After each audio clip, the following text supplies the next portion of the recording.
लोगों के लिए नहीं है जो किस्मत के भरोसे बैठे हैं। जो लोग लगातार मेहनत कर रहे हैं उन लोगों के लिए, जो लोग लगातार मेहनत कर रहे हैं, अभी तक जुड़े पड़े हैं कि करेंगे बोर्ड में इस बार करेंगे, अच्छा करेंगे, ये वो करेंगे, बस उन लोगों के लिए। जो किस्मत के भरोसे बैठे हैं उन लोगों के लिए वीडियो बिल्कुल नहीं है, और वो गुजारिश करेंगे कि वो वीडियो को ना देखें तो बेहतर होगा। बस उन लोगों के लिए जो आप चाहते हैं कि अच्छे और बहुत कम दिन बचे, उसके लिए मैं कैसे एकदम अपने आप को कर पाऊँ, बस उन लोगों के लिए वीडियो है। चलिए दोस्तों, बिना समय को गंवाए हम अपने वीडियो को स्टार्ट करते हैं। आइए क्वेश्चन नंबर 1, प्रश्न नंबर 1 की ओर बढ़ते हैं। अंकरवाट का मंदिर कहाँ है? बताइए दोस्तों, अंकरवाट का मंदिर कहाँ है? बिल्कुल बताइए, बहुत ही इंपॉर्टेंट क्वेश्चन है, पता है ना?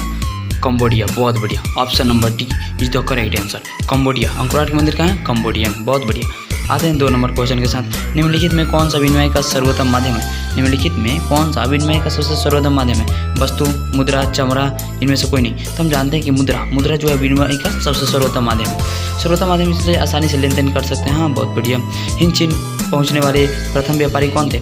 इंग्लैंडवासी, फ्रांसीसी, पुर्तगाली, डच। बढ़िया, बहुत बढ़िया, पुर्तगाली। Option number C is the correct answer. आते हैं नेक्स्ट क्वेश्चन के साथ। 4 नंबर, कार्बोनरी संगठन किस वर्ष हुआ?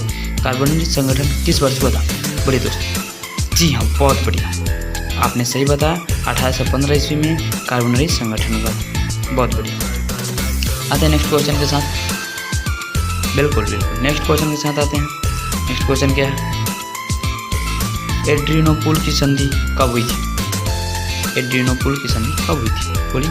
1828 में, 1829 में, 1830 में, 1931 में। बहुत बढ़िया। 1829 में किसकी संधि हुई थी?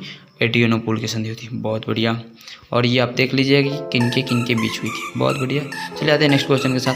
इंग्लैंड में मुद्रण कला को पहुंचाने वाला कौन था? इंग्लैंड में मुद्रण कला को पहुंचाने वाला कौन था? बढ़िया। Hamilton, Caxton, Edison, Smith. बढ़िया। ऑप्शन नंबर बी राइट, बहुत बढ़िया। Option number be the correct answer, यानी कैक्सटन जो था क्या था? हाँ, इंग्लैंड में मुद्रण कला को पहुंचाने वाला था। बहुत बढ़िया। क्वेश्चन नंबर 7 की ओर बढ़ते हैं। किसने कहा था मुद्रण ईश्वर की दी हुई महानतम देन है, सबसे बड़ा तोहफा? देखिए, ये बहुत इंपॉर्टेंट है, शायद इस बार एग्जाम में आ जाए, शायद आ जाए या कहीं आ गया हो। बहुत बढ़िया। आते हैं देखते हैं। किसने कहा था मुद्रण ईश्वर की दी हुई महानतम देन है, सबसे बड़ा तोहफा? महात्मा गांधी, मार्टिन लूथर, मोहम्मद पैगंबर, ईसा मसीह। बढ़िया, बहुत बढ़िया। 7 का बी। किसने कहा था? किसने कहा था? हाँ, मार्टिन लूथर। बहुत बढ़िया। आते हैं नेक्स्ट क्वेश्चन के साथ। ब्रेस्ट-लिटोव की संधि किन देश के बीच हुई थी? रूस और इटली, रूस और फ्रांस, रूस और इंग्लैंड, रूस और जर्मनी। बढ़िया। क्वेश्चन नंबर 8, बहुत बढ़िया। रूस और जर्मनी के बीच, यानी option number D is the correct answer. आते हैं नेक्स्ट क्वेश्चन के साथ। आर्थिक मंदी की शुरुआत कब हुई? बड़ी, आर्थिक मंदी की शुरुआत कब हुई? 9 नंबर क्वेश्चन, बहुत बढ़िया। 1933, 1930, 1940, 1950। बड़ी, बहुत बढ़िया। 1930 में आर्थिक मंदी की शुरुआत हुई थी। बहुत बढ़िया। आते हैं नेक्स्ट क्वेश्चन के साथ। फ्रांस में किस शासन वंश की पुनर्स्थापना वियना कांग्रेस द्वारा की गई थी? फ्रांस में किस शासन वंश की पुनर्स्थापना वियना कांग्रेस द्वारा की गई थी? बोली। हैब्सबर्ग, आलिया वंश, बुर्बो वंश, जारशाही। 10 का, बहुत बढ़िया। बोलिए। बुर्बो वंश किसके द्वारा की गई थी? बुर्बो वंश के द्वारा की गई थी। बहुत बढ़िया। दोस्तों, आप लोग को अंदाज़ा लगिए गया होगा कि मेरी प्रिपरेशन कैसे चल रही है। लग गया है ना? हाँ, उम्मीद है लग गया होगा। चलिए, बहुत बढ़िया। कोशिश आप लोग कर रहे हैं तो उम्मीद है कि बेहतर होगा। मैं आप लोगों के लिए कुछ और बातें एक बोल दूँ। मुश्किलों से भाग जाना आसान होता है। मुश्किलों से भाग जाना आसान होता है, हर पहलू ज़िंदगी का इम्तिहान होता है। मुश्किलों से भाग जाना आसान होता है, हर पहलू ज़िंदगी का इम्तिहान होता है। डरने वालों को मिलता नहीं कोई ज़िंदगी में, डरने वालों को मिलता नहीं कोई ज़िंदगी में, लड़ने वालों के कदमों में जहान होता है, लड़ने वालों के कदमों में ही जहान होता है। दोस्तों, मैं बता दूं कि हम लोग ऐसे ही बोलते हैं, ट्यूटर गया सुमर गया। देखिए कितनी अच्छी पंक्ति है यहाँ पे। मुश्किलों से भाग जाना आसान होता है, हर पहलू ज़िंदगी का इम्तिहान होता है। डरने वालों को मिलता नहीं कुछ ज़िंदगी में, लड़ने वालों के कदमों में जहान होता है। जो लड़ रहे हैं वही तो पाएंगे ना, जो डर गए वो तो चले जाएंगे घर, भाई चलो घर चलते हैं, डर गए हैं नहीं होगा मेरे से। बस कोशिश करते रहिए, बने रहिए, जुड़े रहिए, पढ़ाई करते रहिए, लगे रहिए पूरी जोर शोर के साथ। चलिए 10 नंबर क्वेश्चन हो गया। नेक्स्ट क्वेश्चन के साथ चलते हैं। 11 नंबर, अस्तरंजन विधि के अंतर्गत मानचित्र के नीले रंग के किस भाग को दर्शाया जाता है? बताइए, बहुत इंपॉर्टेंट क्वेश्चन, ये क्वेश्चन आना ही आना है इस बार के पेपर में। बताइए, पर्वत, पठार, मैदान, जल। अरे नीले रंग है, जल, बहुत बढ़िया, जल। आते हैं नेक्स्ट क्वेश्चन के साथ। मानचित्र में मैदान को किस रंग से दिखलाया जाता है? बताइए। ये तो आपसे नहीं छूटने वाला होगा, सबसे इजी क्वेश्चन, बहुत इजी क्वेश्चन। चलिए आप लोग इसका आंसर कमेंट करेंगे, रहने देते हैं इसको। मानचित्र में सफ़ेद रंग किस आकृति को दर्शाता है? तो जो सफ़ेद होता है वो क्या चीज़ को दर्शाता है? बोलिए। चलिए इसका भी कमेंट में आंसर करेंगे। आते हैं नेक्स्ट में। निम्न में से कौन सा मिट्टी सर्वाधिक उपजाऊ होता है? बताइए 14 नंबर के साथ। निम्न में से कौन सी मिट्टी सर्वाधिक उपजाऊ होता है? पर्वतीय, मरुस्थलीय, पीली, जलोढ़। बोलिए जलोढ़, बहुत बढ़िया। जलोढ़ जो मृदा होती है सबसे उपजाऊ होती है। काली मृदा का दूसरा नाम, ये तो पता होगा। चलिए बहुत बढ़िया, वेरी गुड। चलिए नेक्स्ट क्वेश्चन के साथ आते हैं। भारत में 2001 में कितने प्रतिशत भौगोलिक क्षेत्र में वन का विस्तार था? 2001 का बताना है। बहुत बढ़िया, बहुत बढ़िया, 19.27%, बहुत बढ़िया। चलिए आते हैं नेक्स्ट क्वेश्चन के साथ। 70 नंबर क्वेश्चन को देखेंगे। 70 नंबर क्या क्वेश्चन बोलते हैं? वन स्थिति रिपोर्ट के अनुसार भारत में वन का विस्तार कितना है? वन स्थिति रिपोर्ट के अनुसार भारत में वन का विस्तार कितना है? 20.60% भौगोलिक क्षेत्र में, 20.55% भौगोलिक क्षेत्र में, 20% भौगोलिक क्षेत्र में, या इनमें से कोई नहीं? बोलिए। बहुत बढ़िया, 20.60% भौगोलिक क्षेत्र में, बहुत बढ़िया। आते नेक्स्ट क्वेश्चन में। यूरेनियम के प्रमुख उत्पादक स्थल है? यूरेनियम के प्रमुख उत्पादक स्थल है? बताइए। ये इंपॉर्टेंट, ये आने वाला क्वेश्चन इस बार आएगा, ये कंफर्म है। आप पढ़िए नहीं, ये तो आना है। हाँ आएगा। यूरेनियम के प्रमुख स्थल है, बढ़िया, बहुत बढ़िया। जादूगोरा, हीटर, गुड। एशिया का सबसे बड़ा परमाणु विद्युत गृह है? एशिया का, बहुत बढ़िया, बोलिए। तारापुर, बहुत बढ़िया। फल्टा विशेष आर्थिक क्षेत्र कहाँ है? बोले फल्टा विशेष आर्थिक क्षेत्र कहाँ है? बोले बोले बोले। पश्चिम बंगाल, बहुत बढ़िया। भारत में औरतों के लिए आरक्षण की व्यवस्था किस संस्था में? औरतों को अलग आरक्षण जो मिलता है किस व्यवस्था में मिलता है, किस संस्था में मिलता है? बहुत बढ़िया। लोकसभा में नहीं, विधानसभा नहीं, मंत्रिमंडल नहीं, पंचायती राज व्यवस्था में। हाँ। बिहार के किस जिले का प्रति व्यक्ति आय सर्वाधिक है? बिहार के किस जिले का प्रति व्यक्ति आय सर्वाधिक है? पटना, बहुत बढ़िया। आते नेक्स्ट क्वेश्चन के साथ। 23 यानी 23 नंबर। सतह में भागीदारी का सर्वोत्तम प्रणाली कहाँ विकसित की गई है? सतह में भागीदारी की सर्वोत्तम प्रणाली कहाँ विकसित की गई है? श्रीलंका, भारत, बेल्जियम, पाकिस्तान? बड़ी, बहुत बढ़िया, बेल्जियम में की गई। बेल्जियम में सतह की भागीदारी के संदर्भ में सही बयान क्या है? मतलब सही जो बयान है ये क्या है? बहुसंख्यकों का प्रभुत्व बनाए रखने का प्रयास, फ्रेंच भाषी अल्पसंख्यकों के हितों की उपेक्षा, सी में संघीय शासन व्यवस्था अपनाकर देश को भाषा के आधार पर टूटने से बचाना, और ऑप्शन नंबर डी क्षेत्रीय हितों को नज़रअंदाज करना।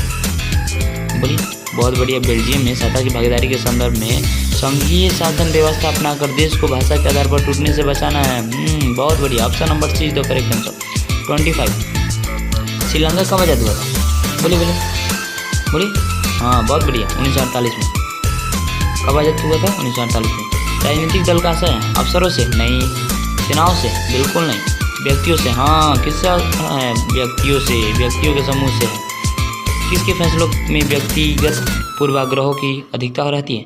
किसके फैसलों में व्यक्तिगत पूर्वाग्रहों की अधिकता रहती है? 27 नंबर, बोलिए। लोकतांत्रिक, राजशाही, गैर लोकतांत्रिक, तानाशाही? किसके फैसलों में व्यक्तिगत पूर्वाग्रहों की अधिकता रहती है? बहुत बढ़िया, option number C is the correct answer. लोकतंत्र के परिणामों के मूल्यांकन की सही आधार क्या है? लोकतंत्र मूर्खों की सरकार है, समय समय पर धर्म का अव्यय, सी नंबर विविधताओं का साम्राज्य, एक उत्तरदायी शासन व्यवस्था। बोलिए, बिल्कुल बोलिए, विविधताओं का साम्राज्य। बहुत बढ़िया। भारतीय लोकतंत्र की कितने अंग? ये इंपॉर्टेंट है, ये है, ये आप पढ़ के नहीं जाइएगा तो भी है, पढ़ के जाइएगा तो और ही है, ये तो ये करिए जैसे पढ़िए, ये आएगा। भारतीय लोकतंत्र के कितने अंग? एक नहीं है, 3, 4, 5, कितने अंग? बहुत बढ़िया, बहुत बढ़िया, बहुत बढ़िया। कितने अंग? 3। निम्नलिखित में कौन लोकतांत्रिक देश हैं? बताइए बताइए। Britain, Bharat, America? भारत में तो है, ब्रिटेन, अमेरिका आप लोग के ऊपर है। बताइए ऑप्शन नंबर क्या होगा इसका? आप लोग को मात्र 3 क्वेश्चन मिले हैं, जिसका आंसर आप लोग को कमेंट बॉक्स में बताना है। देखते हैं कि सबसे पहले आंसर किन का आता है। चलिए दोस्तों, आप लोग को उम्मीद करते हैं ये वीडियो पसंद आएगा। वीडियो अगर पसंद आए तो वीडियो को लाइक, अपने तमाम दोस्तों के साथ शेयर। अगर आप इस चैनल पे दोस्तों, आज हम जानेंगे सामाजिक विज्ञान में सबसे इम्पोर्टेंट क्वेश्चन। कौन सा ऐसा क्वेश्चन है जो हम लोग की एग्जाम की दृष्टि से एकदम महत्वपूर्ण मायने रखता है? कोई सा ये अभी जो बोर्ड के पेपर होने वाला है, हम लोग कौन से क्वेश्चन को पढ़ के जाएंगे आसानी से सॉल्व हो जाए। मैं इस क्वेश्चन के अंदर मैं जो लेके आया हूँ आपके अंतर्गत, इसके अंतर्गत आप कम से कम अगर आपके पास 80 क्वेश्चन आते हैं, जिसमें से आप 35 यानी 35 हुबहू उम्मीद है कि लड़ जाएंगे। 35 क्वेश्चन आप आसानी से डील कर पाएंगे। अगर इस क्वेश्चन को आप मतलब 80 to 80 बना लेते हैं, 80 में से एकदम 80 बना लेते हैं, गारंटी रखते हैं कि आपका बोर्ड में बहुत अच्छा परफॉर्म होगा। मेरी भी गारंटी है। चलिए दोस्तों, बिना समय को गंवाए, मैं जानता हूँ कि आप लोग का समय बहुत कीमती है और आज का एक मिनट मानिए तो हम लोग को एक अलग दृष्टि को दे जा रहा है। दोस्तों, अगर उसको हम देखें बारीकी से तो ये दिन प्रतिदिन हम लोग की इधर समय घटते जा रहा है और एग्जाम की तरफ हम लोग नज़दीक बढ़ते जा रहे हैं। इसलिए बिना समय को गंवाए आइए हम अपने वीडियो को स्टार्ट करते हैं। क्वेश्चन नंबर 1, इटली और जर्मनी के एकीकरण के विरुद्ध कौन सा देश है? यहाँ पे option number A England, B रूस, सी ऑस्ट्रिया, डी फ्रांस। बताइए कौन सा देश जर्मनी के एकीकरण के विरुद्ध में था? बहुत बढ़िया, ऑस्ट्रिया। जलवेराइन एक संस्था थी। जलवेराइन कैसी संस्था थी? क्रांतिकारियों की, बी व्यापारियों की, सी विद्वानों की, डी पादरी की। बहुत बढ़िया, option number B is the correct answer. यानी जलवेराइन जो संस्था थी किसकी थी? व्यापारियों की संस्था थी। बहुत बढ़िया। 3 नंबर क्वेश्चन के साथ आते हैं। समाजवादी शासन का पहला प्रयोग कहाँ हुआ था? समाजवादी शासन का पहला प्रयोग कहाँ हुआ था? रूस में, जापान, चीन, Cuba. Option number A is the correct answer. यानी रूस में साम्यवादी शासन का पहला प्रयोग हुआ था। बहुत बढ़िया। आते हैं नेक्स्ट क्वेश्चन के साथ। हिंद चीनी क्षेत्र में अंतिम युद्ध समाप्ति के समय में अमेरिकी राष्ट्रपति थे। कौन थे? वाशिंगटन थे, निक्सन थे, जार्वस थे या रूजवेल्ट थे? 4 का। बहुत बढ़िया, Nixon. Option number B is the correct answer. आते हैं क्वेश्चन नंबर 5 के साथ। गदर पार्टी की स्थापना किसने की और कब की? गदर पार्टी की स्थापना। ऑप्शन नंबर 1 गुरदयाल सिंह 1916 में, चंद्रशेखर आजाद 1920 में, लाला हरदयाल 1913 में, सोहन सिंह फाखना 1918 में। Option number C is the correct answer. यानी लाला हरदयाल ने 1913 में किसकी स्थापना की? गदर पार्टी की स्थापना की थी। कब की थी? 1913 में की थी। बहुत बढ़िया, option number C is the correct answer. ये दोस्तों एकदम मोस्ट इंपॉर्टेंट क्वेश्चन है, ये इसको ध्यान से देखेंगे। ये क्वेश्चन एकदम आना ही आना है, एकदम हुबहू क्वेश्चन है, बोर्ड में पूछेगा। जालियांवाला बाग हत्याकांड किस तिथि को हुआ था? 13 अप्रैल 1919। ऑप्शन नंबर बी 14 अप्रैल 1919।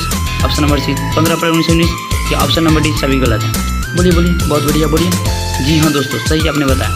14 मतलब 6 का ऑप्शन नंबर ए यानी 13 अप्रैल 1919 को जालियांवाला बाग हत्याकांड हुआ था।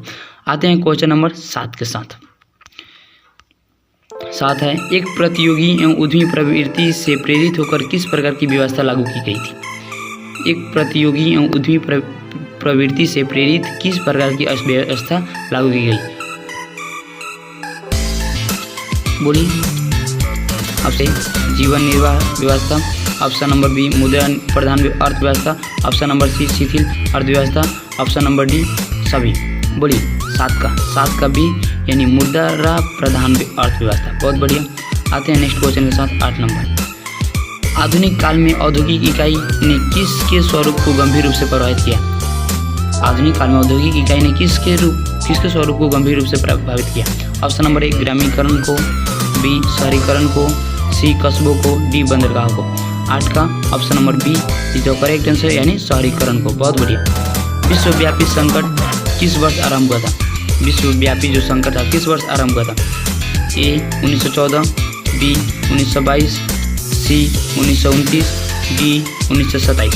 9 का सी इज द करेक्ट आंसर, यानी 1929 में क्या किया गया था? विश्वव्यापी आर्थिक संकट लागू किया गया था, आरंभ किया गया था। चलिए आते हैं नेक्स्ट क्वेश्चन के साथ। आज़ादी के बाद समाचार पत्र आपत्तिजनक विषय अधिनियम कब पारित हुआ? आज़ादी के बाद 1951 में, 1953 में, 1954 में या 1956 में? 10 का ए यानी 1951 में लागू हुआ था, यानी पारित किया गया था। 11 नंबर, एल्युमिनियम बनाने में किस खनिज की आवश्यकता पड़ती है? दोस्तों अगर आप वीडियो को देख रहे हैं तो इससे देखेंगे कि एल्युमिनियम, ये हम समझेंगे कि इसमें केमिस्ट्री से भी रिलेटेड है। ये केमिस्ट्री है नहीं, दरअसल ये आता है। एल्युमिनियम का क्वेश्चन जो है ये केमिस्ट्री में भी पूछ सकते हैं, तो आप सोचेंगे कि इसका आप पढ़ेंगे तो जानते होंगे कि इसमें भी ज्योग्राफी में एक क्वेश्चन दिया है, पता नहीं होगा आपको। ऑप्शन नंबर ए मैग्नीज, टीन, लोहा, बक्साइट। मैग्नीज, टीन, लोहा, बक्साइट। 11 का डी यानी बक्साइट। एल्युमिनियम बनाने में बक्साइट खनिज की आवश्यकता पड़ती है। बहुत बढ़िया। आते हैं नेक्स्ट क्वेश्चन के साथ। देश में तांबे का कुल भंडार कितना है? देश में तांबे का कुल भंडार कितना है? 100 crore ton, 125 crore ton, 10 crore ton, 175 crore ton. बोलिए। बहुत बढ़िया, 10 करोड़ टन। निम्न प्राकृतिक संपदाओं में किसका भंडार सीमित है? प्राकृतिक संपदा में किसका भंडार सीमित है? कोयला का, हवा का, मिट्टी का या सौर शक्ति का? किसका भंडार सीमित है? तेरे का। बढ़िया, बहुत बढ़िया, कोयला का भंडार सीमित है। यूरेनियम का प्रमुख उत्पादक स्थल, मतलब यूरेनियम कहाँ, उसका प्रमुख उत्पादक स्थल कौन सा है? डिगबोई, झरिया, घाटशिला या जादूगोरा? बड़ी बहुत बढ़िया, ऑप्शन नंबर डी यानी जादूगोरा। भारत के किस राज्य में सौर ऊर्जा के विकास की सर्वाधिक संभावना है? भारत के किस राज्य में सौर ऊर्जा के विकास की सर्वाधिक संभावना है? असम, अरुणाचल प्रदेश, राजस्थान, मेघालय। क्या होगा? राजस्थान। बहुत बढ़िया। 15 का option number C is the correct answer, Rajasthan. ठीक। तारापुर परमाणु ऊर्जा केंद्र किस राज्य में है? तारापुर परमाणु ऊर्जा केंद्र, ये दोस्तों इंपॉर्टेंट है, ये क्वेश्चन आएगा ही आएगा। तारापुर परमाणु ऊर्जा केंद्र किस राज्य में है? मध्य प्रदेश, गुजरात, छत्तीसगढ़ और ऑप्शन नंबर डी है महाराष्ट्र। बोलिए। तारापुर।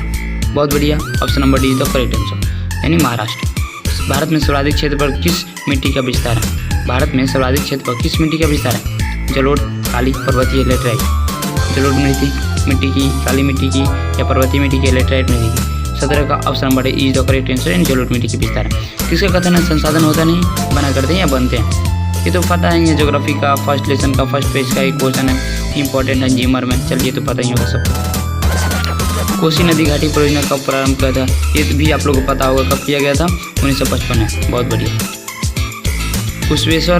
कुशेश्वर स्थान किस जिला में स्थित है? हाँ दोस्तों बताइए, कुशेश्वर स्थान किस जिला में स्थित है? 20 नंबर क्वेश्चन। वैशाली में, दरभंगा में, बेगूसराय में, भागलपुर में? ये देखिए बिहार में ही है, बताइए कहाँ पे स्थित है? हाँ आप वहाँ के हैं निवासी तो आप बता ही सकते हैं। बहुत बढ़िया, दरभंगा में स्थित। दलित और महादलित की एक नई पहचान बना है। उत्तर प्रदेश में, राजस्थान में, बिहार में, हरियाणा में? कहाँ बना है? बहुत बढ़िया, बिहार में बना। बिहारी, एक बिहारी 100 पे भारी, सुने ही होंगे। हाँ, बहुत बढ़िया। नस्ल का आधार है? जीवशास्त्र, धार्मिक, सामाजिक और आर्थिक। 22 का, जी हाँ बताइए। बहुत बढ़िया, 22 का ए यानी जीवशास्त्र क्या है? नस्ल का आधार है। ग्राम पंचायत का सचिव कौन होता है? 23 का, ग्राम पंचायत का सचिव कौन होता है? बताइए मेरे को। बहुत बढ़िया, उप मुखिया जो होते हैं ग्राम पंचायत का सचिव होते हैं। इंग्लैंड में महिलाओं को मताधिकार किस वर्ष प्राप्त हुआ था? ये दोस्तों इंपॉर्टेंट क्वेश्चन है और इसका आंसर आप लोग कमेंट बॉक्स में 24 आप लोग इसका आंसर कमेंट बॉक्स में बताएंगे पक्का। हाँ एकदम सही, मेरे को उम्मीद है आप लोग सही जाएंगे। मैं आपको इसका आंसर नहीं बताने वाला, ठीक है? आप गलती से देख भी लेते हैं बट इसका आंसर नहीं बताएंगे। यहाँ पे मैंने रॉन्ग आंसर लिखा है, आप इसका आंसर बताएंगे। चलिए आते हैं नेक्स्ट क्वेश्चन के साथ। वर्ष 1975 भारतीय राजनीति में किस लिए जाना जाता है? वर्ष 1975 मतलब भारतीय राजनीति में किस प्रकार के लिए जाना जाता है? इसको हम जानेंगे कि देश में के अंदर क्या हुआ था, आपातकाल लागू हुआ था कब? 1975 में। बहुत बढ़िया। 1975 में क्या हुआ था? देश के अंतर्गत आपातकाल लागू हुआ था। तो ऑप्शन नंबर सी तो करेक्ट आंसर। 26 का जाते हैं। बिहार में संपूर्ण क्रांति का नेतृत्व किसने किया? निम्नलिखित में से किसने किया? किसने किया था? देखिए यहाँ पे है मोरारजी देसाई, नीतीश कुमार, इंदिरा गांधी, जयप्रकाश नारायण। मैं सबसे पहले बता दूं कि जयप्रकाश नारायण को हम शॉर्ट फॉर्म जेपीएन भी बोलते हैं। तो जेपीएन ने क्या किया था? बिहार में संपूर्ण क्रांति का नेतृत्व किया था। चलिए, जयप्रकाश नारायण। आते हैं नेक्स्ट क्वेश्चन के साथ। 27 नंबर। चिपको आंदोलन निम्नलिखित में किससे संबंधित नहीं है? अंगों के पेड़ काटने की अनुमति से, आर्थिक शोषण के मुक्ति से, शराबखोरी के विरुद्ध आवाज़ से, या कांग्रेस पार्टी के विरोध से? 27 नंबर का बहुत बढ़िया डी, यानी कांग्रेस पार्टी के विरोध से क्या ये संबंधित नहीं है। यानी चिपको आंदोलन का उद्देश्य क्या था? अंगों के पेड़ को काटने की अनुमति के रोकने से, आर्थिक शोषण से मुक्ति के लिए, और शराबखारी जो मतलब शराबखोरी के विरुद्ध में आवाज़ उठाए, बस। बहुत बढ़िया, ये आता है 2 नंबर ये पूछता है चिपको आंदोलन क्या है। चलिए आते हैं नेक्स्ट क्वेश्चन के साथ। 28 नंबर। लोकतंत्र एक ऐसा शासन है जिसमें सामाजिक व्यवस्था है, आर्थिक आदर्श है, विशेष मनोवृत्ति है, या उपयुक्त तीनों? हाँ, ये 28 का option number D is correct answer, यानी उपयुक्त तीनों। आते हैं नेक्स्ट क्वेश्चन के साथ। 29 नंबर। लोकतंत्र जनता के द्वारा और जनता के लिए शासन है, यह कथन किसका है? किसने कहा था कि लोकतंत्र जनता का है, जनता के द्वारा और जनता के लिए ही शासन है? किसका कथन है? बोलिए। बहुत बढ़िया। अब्राहम लिंकन जी ने क्या कहा था कि लोकतंत्र जो है जनता के द्वारा, जनता के लिए, मतलब लोकतंत्र जो है जनता का, जनता के द्वारा और जनता के लिए किया गया शासन है। किसने कहा था? Abraham Lincoln. Option B is the correct answer. Bharat में योजना आयोग का गठन कब हुआ था? दोस्तों ये भी क्वेश्चन इंपॉर्टेंट है, ये आना ही आना है, एकदम आएगा। भारत में योजना आयोग का गठन कब हुआ था? 30 का ये बहुत बढ़िया। 15 मार्च 1950 ईस्वी को भारत में योजना आयोग का गठन हुआ था। आइए दोस्तों नेक्स्ट क्वेश्चन के साथ चलते हैं। 31। सतत विकास का उद्देश्य। सतत विकास का उद्देश्य क्या है? बताइए। सतत विकास का उद्देश्य क्या है? केवल अपने लिए, केवल दूसरों के लिए, अपने लिए और आने वाले संतति के लिए, या उपयुक्त में से कोई नहीं? 31 का सतत विकास का उद्देश्य केवल अपने लिए था। 31 का ए इज द करेक्ट आंसर। 32 आते हैं। नरेगा एक कार्यक्रम है। नरेगा एक ऐसा कार्यक्रम है, राष्ट्रीय स्तर का, बी प्रांतीय स्तर का, सी विश्व स्तर का, डी कोई नहीं? 32 का बोलिए। नरेगा, जी हाँ, राष्ट्रीय स्तर का। बहुत बढ़िया। 32 का ए इज द करेक्ट आंसर। 32 का क्या जाएगा? ए। नरेगा जो कार्यक्रम है राष्ट्रीय स्तर का। बहुत बढ़िया। राष्ट्रीय आय समतुल्य होता है। राष्ट्रीय आय जो होता है किसके समतुल्य होता है? ए उपभोग व्यय और विनियोग के योग के, ऑप्शन बी उपभोग व्यय तथा विनियोग के अंतर के, सी उपभोग व्यय तथा विनियोग व्यय के गुण को, ऑप्शन नंबर डी उपभोग व्यय तथा विनियोग व्यय को। बोलिए। 33 का बहुत बढ़िया। ए उपभोग व्यय और विनियोग के योग को क्या होता है? राष्ट्रीय आय के समतुल्य होता है। बहुत बढ़िया। 34। भारतीय रिजर्व बैंक की स्थापना कब हुई थी? 34 यानी भारतीय रिजर्व बैंक की स्थापना कब हुई थी? 1935 में। तो पता ही होगा आप लोग को। बहुत बढ़िया। चलिए आते चलते हैं। कौन बीमारू राज्य नहीं है? बीमारू BI यानी बिहार, एम में से मध्य प्रदेश, आर से राजस्थान, यू से उड़ीसा। तो कौन नहीं है? 35 का बोलिए। बिहार भी आ गया, मध्य प्रदेश भी आ गया, राजस्थान भी आ गया, उड़ीसा भी आ गया। तो कौन नहीं है? कर्नाटक। बहुत बढ़िया। इनमें कौन पिछड़ा राज्य, इनमें से पिछड़ा राज्य किसे कहा जाता है? पंजाब, केरल, बिहार, दिल्ली। हम तो जानते हैं बिहार को क्या कहा जाता है? पिछड़ा राज्य कहा जाता है। 36 का ऑप्शन नंबर सी जो करेक्ट आंसर। अंतर्राष्ट्रीय व्यापार संबंधी नियमों को निर्धारित करने वाली संस्था कौन है? अंतर्राष्ट्रीय व्यापार संबंधी नियमों को निर्धारित करने वाली संस्था कौन है? ए विश्व बैंक, बी IMF, सी UNO, डी इनमें से कोई नहीं? 37। बहुत बढ़िया। 37 का ए यानी विश्व बैंक जो है। चलिए 38 का आते हैं। यदि किसी वस्तु या सेवा का मूल्य 20 लाख से अधिक तथा 1 करोड़ से कम है तो उपभोक्ता कहाँ शिकायत करेंगे? बोलिए। यदि किसी वस्तु या सेवा का मूल्य 20 लाख से अधिक और 1 करोड़ से कम हो तो उपभोक्ता कहाँ शिकायत करें? जिला फोरम में, राज्य आयोग में, राष्ट्रीय आयोग में या इनमें से कोई नहीं। देखिए दोस्तों, इसमें का एक मैंने क्वेश्चन दिया है, इससे रिलेटेड 3 क्वेश्चन बनते हैं और आप तीनों क्वेश्चन को एक बार बारीकी से देख लेंगे। इसमें से एक क्वेश्चन आएगा ही आएगा कि 20 लाख से अधिक और 1 करोड़ से कम जो होते हैं राज्य आयोग को। चलिए ठीक है, 39 का देखते हैं। नदियों में बाढ़ आने का प्रमुख कारण क्या है? जल की अधिकता, नदी की तली में अवसाद का जमाव, वर्षा की अधिक होना या इनमें से कोई नहीं। बोलिए, नदियों में बाढ़ आने का प्रमुख कारण, ये तो अपने से बता सकते हैं, कोशिश करेंगे बताने की। जल की अधिकता, नदी की तली में अवसाद का जमा होना, वर्षा का अधिक होना। देखिए इनमें से सभी होना चाहिए था। इनमें क्या कि जल कब अधिक होगी? वर्षा जब अधिक मात्रा में होगा तो जल अधिक होगी।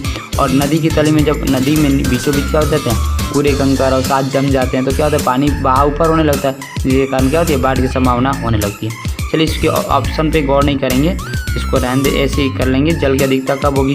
वर्षा अधिक मात्रा में होगी तो जल की अधिकता बढ़ेगी। उसमें नदी की तली में अवसाद भी जमा होंगे जब पूरे कचरे मिलेंगे तब, और जल की अधिकता बढ़ेगी तो बाढ़ आने की संभावना है। चलिए बहुत बढ़िया। महासागर की तली पर होने वाले कंपन को क्या कहते हैं?